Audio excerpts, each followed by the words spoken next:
Good morning sir. हा sir तुमचं वय काय आहे? खूपच डिप्रेशन मध्ये दिसता वय सर माझं तुम्ही. 21 आहे सर. 21. तुम्ही सर तुम्हाला सिगरेट सोडू वाटते का नाही? सिगरेट तर सुरू वाटते, इच्छा आहे हा तर सोडत नाही. सुटत नाही का? 21व्या वयात सिगरेट सुटत नाही. Thank you sir. दादा 2 मिनिट. बोला की सर.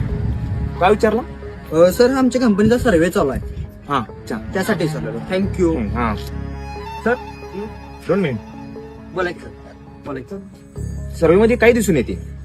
तर आतापर्यंत सर सर्व्हे मध्ये असं दिसून आले की जी 40-45च्या पुढची लोक आहेत ज्या वयाच्या म्हणजे म्हातारी त्यांच्या अर्धी लाकडं मसनात गेल्यात, त्यामुळे त्यांचं काय संबंध येत नाही सिगरेट सोडायचा. त्यांना सोडायचीच नाही सिगरेट. पण जी आता कोवळी लोक आहेत तुमच्यासारखी, हा कवळी. कोवळी म्हणजे 20-25 आता कॉलेजला लागल्यात, हम्म. त्यांना 90% लोकांना सिगरेट सोडायची असते.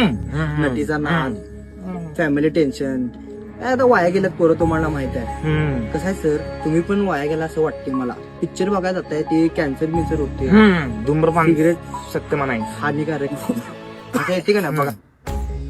माझ्यासमोर तुम्हाला सर एवढा त्रास होते सिगरेटचा. ते नाही, तुमचं सर बरोबर आहे सगळं. मग तुमची कंपनी म्हणजे असं या उपचारासाठी म्हणजे औषध पण तयार करते काय? नाही सर, आमची कंपनी का नाही ही माहिती सगळी प्लेयर्स, ब्लॅक पर्ल अशा सगळ्या सिगरेट कंपन्यांना देते. आणि ती सिगरेट कंपनी काय करतात, अशी पदार्थ घालतात की तुमची सिगरेट 90% नाही 100% सुटायचं नको.